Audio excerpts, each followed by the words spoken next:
That's so good, man. It's really good, dude. I think it's a great party trick to have something like a pot pie, or have something that like is slow, long cooked, that when people come in, you open the oven, like you have something that can like really like just fill the room with this warmth of like your loved ones or family or friends that have spent all day cooking for you, even though secretly it didn't take that long. Hi, I'm Justin Freeman. I'm the chef of Somebody People.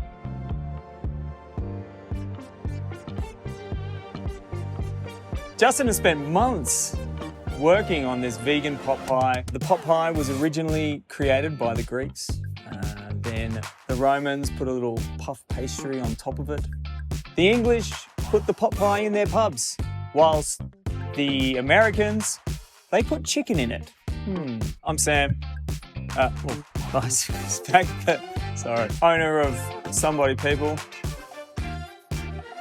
I've been toying with this idea for a good while at this point now.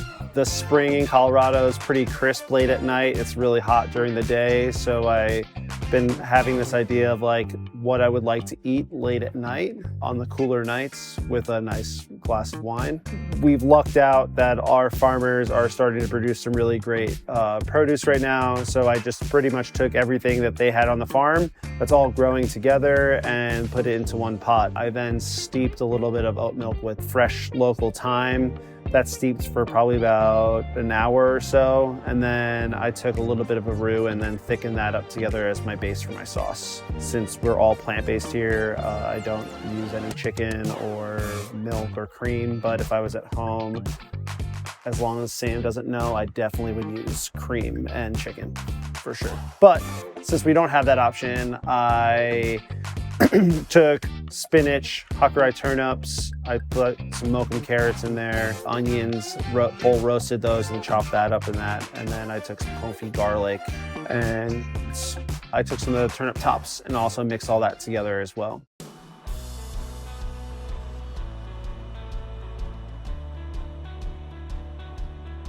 And then this for me is really easy. I honestly try to do all the prep work up the day before. I'll roast and cut my carrots, I'll confit my garlic and mix all that together so that this dish can just kind of like all sit together in once. I'm not too particular on what goes in first and what goes in last. And then I deglaze with a little bit of white wine in the pot.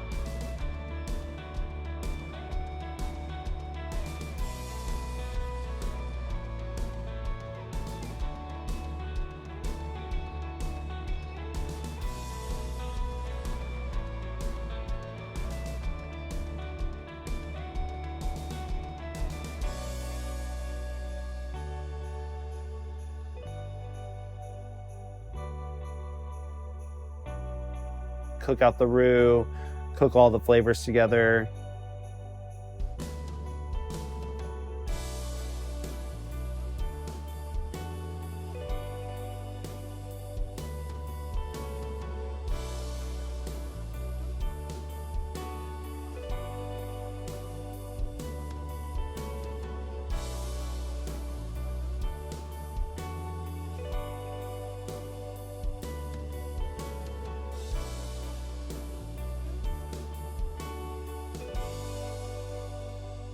I dried out a little of our fresh thyme, so I add a little dried thyme and I add a little bit of dried rosemary, things I just have in my pantry, just to give it like a little more zing.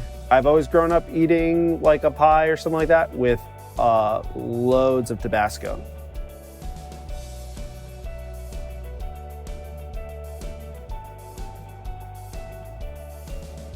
I definitely had a little restraint on it and made sure that I put a little bit in there, but I do like the how you doing on the back end.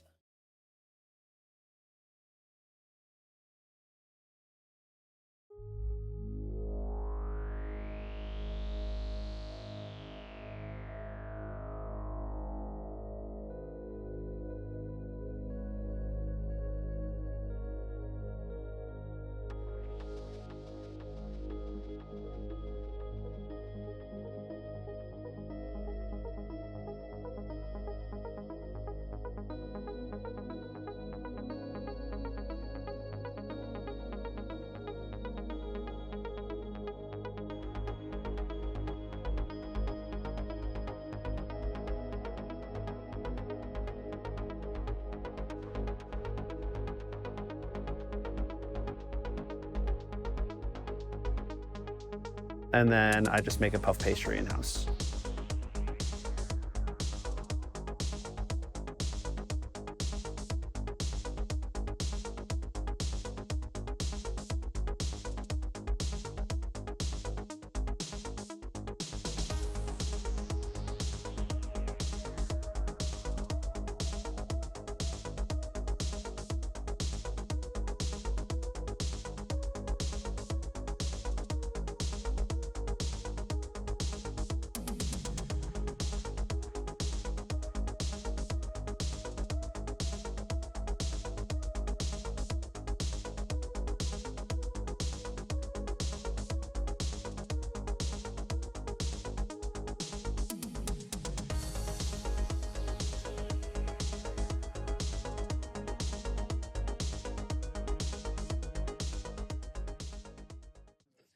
Come on down.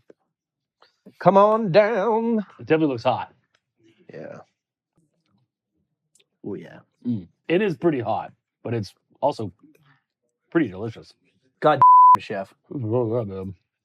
I'm going to eat the whole thing.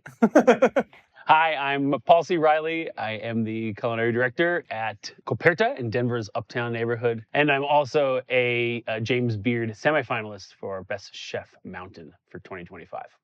Hi, I'm Ben Stewart. I am the key account specialist for Juliana Wine Company. I can't not be emotional about this. That's like one of the best.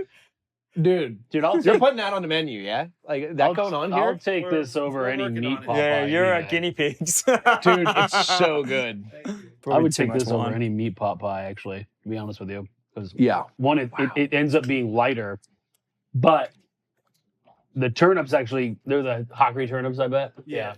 They end up having such a meatiness when they cook anyway, so it really stands in for it. Yeah, it definitely adds enough weight and structure to the dish.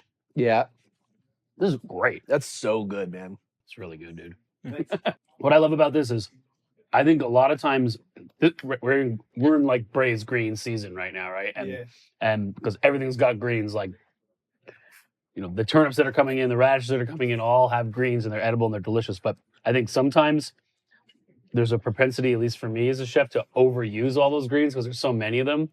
And there's like great restraint here. It almost makes, sometimes when you use the greens too much, it gets it like mucky kind of, and like there's like the perfect amount in here, adding earthiness to it.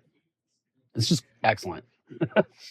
Dude, I'm taking hungry, this I to might go eat if I this. don't finish this because I want to eat this every single day.